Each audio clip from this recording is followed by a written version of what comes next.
Jeudi 19 janvier 2012. Cher journal, je m'appelle Amélie et je suis si heureuse de t'avoir enfin. J'ai attendu d'avoir un journal intime depuis si longtemps. Je n'ai carrément personne à qui parler. Je viens d'avoir 12 ans ce matin et tu es mon plus beau cadeau. Aujourd'hui, personne ne m'a souhaité joyeux anniversaire. À part mes parents et ma sœur, tout le monde m'a ignoré en cours. Personne n'a voulu rester avec moi. J'ai dû manger toute seule à la cantine, pendant que les autres parlaient dans mon dos. Les gens pensent que je porte malheur. Ils disent que c'est ma faute si Capucine est morte. C'était ma meilleure amie. Elle me manque. Je n'avais personne d'autre à part elle. Vendredi 20 janvier 2012. Cher journal, je suis si contente de te revoir enfin. La journée a été très longue sans toi. En cours de chimie, une fille qui me détestait a commencé à m'insulter et à me clasher devant toute la classe. À un moment, la prof en a eu marre et lui a foutu 1 heure de colle. J'étais bien contente. Je riais sadiquement dans ma tête. Samedi 21 janvier 2012. Cher journal, c'est enfin le week-end. Je suis tellement contente de pouvoir me reposer après cette longue et fatigante semaine. Je vais enfin pouvoir retourner à mes occupations. Dessiner, sortir, prendre l'air et lire. Mais avant tout ça, j'ai une tonne de devoirs à faire. Dimanche 22 janvier 2012. Cher journal, aujourd'hui je suis tellement contente. Je vais partir une journée à la montagne pour faire du ski avec ma famille. Je suis si excitée. Je vais enfin pouvoir profiter de la neige, faire des batailles et peut-être me faire des amis. Tu vas me manquer. À ce soir. Dimanche 22 janvier 2012. Cher journal, me revoilà. Je me suis bien amusé et je me suis fait un nouvel ami. Il s'appelle Alex. Il est très gentil. Je pense même qu'il va devenir mon meilleur ami. Il m'a donné son Skype, son Facebook et son MSN. Je vais essayer de le contacter demain après-midi. Cependant, j'ai vu un type bizarre là-bas. Il avait les cheveux bruns, une veste orange, un pantalon noir et des bottes. Il ne semblait pas avoir froid, mais j'ai cru voir qu'il portait un masque blanc aux yeux entourés de noir et aux lèvres noires. Je me demande s'il n'avait pas froid par ce temps. Lundi 23 janvier 2012. Cher journal, aujourd'hui je n'ai pas cours. Mes parents sont en voyage d'affaires pendant 2 semaines et ma sœur est partie en voyage avec sa classe. J'en profite donc pour te parler de ce rêve très étrange que j'ai fait cette nuit. J'étais plongé dans le noir total, je ne voyais rien. Après quelques instants, mes yeux semblaient s'être habitués au noir. Et j'ai pu voir autour de moi dans un périmètre d'environ 6 mètres. Sur le sol, j'ai pu voir une lampe torche. Je l'ai prise et je l'ai allumée. J'ai vu que j'étais dans un couloir, mais c'était très étrange. Ce couloir me semblait familier.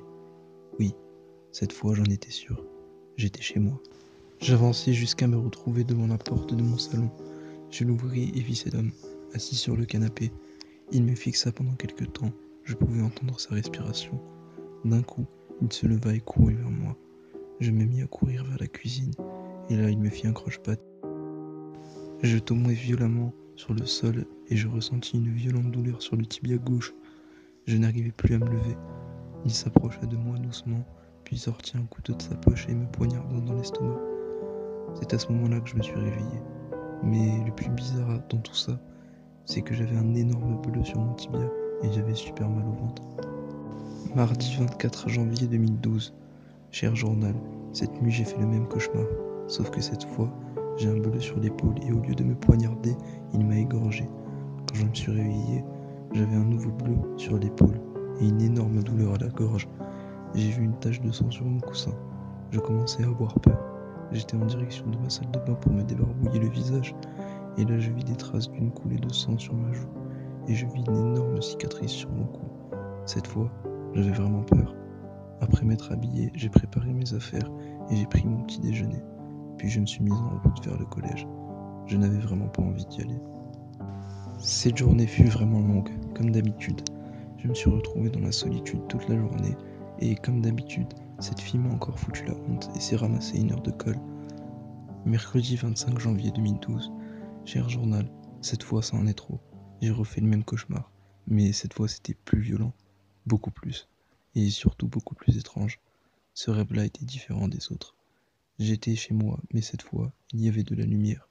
J'avançais dans le couloir, il semblait plus long que d'habitude. Une fois arrivé au bout, j'avançais vers le salon. À ma grande surprise, il n'y avait personne. Les meubles semblaient avoir été déplacés. Il y avait des taches de sang sur le sol. Je me dirigeais vers la fenêtre. La maison était en plein milieu d'une forêt sombre et brumeuse. Je descendis les escaliers pour arriver devant la porte d'entrée. Elle était ouverte. Je sortis dehors, tout avait changé. Il n'y avait plus de forêt, mais une simple mine. Je me retournai et la maison avait disparu. Je vis une lampe torche sur le sol et la pris. Je descendis l'escalier qui était devant moi pour arriver devant une porte de métal. Elle était à moitié ouverte. Je rentrai à l'intérieur et vis du sang sur le sol et sur les murs. Il y en avait partout. Dans un coin sombre, je pus voir une silhouette sombre. C'était cet homme. Il s'avançait doucement vers moi, couteau à la main. Je reculai doucement vers la porte. Je faisais tout pour l'ouvrir, mais elle ne voulait pas. J'étais coincé. Il s'avança vers moi de plus en plus rapidement. J'étais tétanisé. Je ne pouvais plus bouger. Il arriva enfin en face de moi. Il me fixait. Je pouvais l'entendre rigoler sadiquement derrière son masque. Il prit mon bras et fit une énorme entaille. Mais je repris mes esprits et lui donnai un coup de poing dans le visage. Il me rattrapa et commença à me tabasser.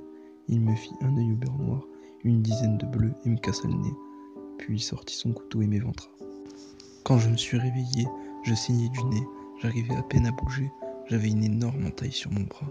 Et surtout cette douleur atroce. Mon ventre me faisait souffrir. J'ai appelé cet homme Masky à cause de son masque. Jeudi 26 janvier 2012. Cher journal, désolé de te déranger si tard, mais je n'arrive pas à dormir. J'ai l'impression que l'on m'observe. J'entends des bruits de pas dans la maison. J'ai peur. Je ne sais pas si je deviens folle. Je vais essayer de dormir. À demain. Vendredi 27 janvier 2012. Cher journal, cette nuit, rien d'anormal. Pas de cauchemar, rien. Mais ces temps-ci, j'ai l'impression qu'on m'observe. Je pense que je vais placer une caméra dans ma chambre pour voir ce qu'il se passe. Je vais prendre l'air pour me changer les idées. A plus tard, mon cher journal. Me revoilà. J'ai eu super peur tout à l'heure. Alors voilà ce qu'il s'est passé. Je marchais tranquillement dans la rue quand je vis un chemin entre deux immeubles. Il était sombre. Je savais que je ne devais pas y aller. Mais ma curiosité a pris le dessus. J'avançais vers ce fameux chemin. Il y avait une odeur nauséabonde, comme une odeur de rat mort. C'était horrible. À peu près 5 mètres de moi, je pus voir une silhouette sombre s'avancer vers moi. C'était lui. Dès que je commençais à courir vers la rue, il se mit à me poursuivre. J'étais en train de pleurer. J'ai failli trébucher plusieurs fois, mais je pus enfin sortir d'ici. J'étais toujours en train de courir quand je vis qu'il avait disparu. Je continuais de courir jusqu'à chez moi, de peur qu'il ne me fasse une embuscade. J'étais enfin arrivé chez moi. Je fermai la porte à double tour, fermai toutes les fenêtres et mis les rideaux. Je me suis enfermé. Me revoilà, mon cher journal. Je suis encore désolé de te déranger si tard, mais j'ai peur. J'entends des pas. Je viens d'entendre un verre se briser. Il est là. Masky est là. Je l'entends arriver. Il est derrière la porte.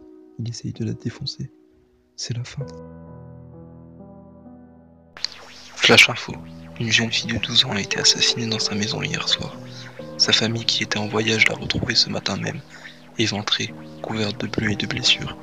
La police a retrouvé son journal intime et il semblerait que tout y soit expliqué. Le tueur présumé est surnommé Masky, encore recherché par la police. La famille de la jeune fille demande à porter plainte dès que le tueur sera retrouvé. Mais pour l'instant, fermez bien votre porte à double tour et vos fenêtres, tant que nous n'aurons pas retrouvé ce criminel.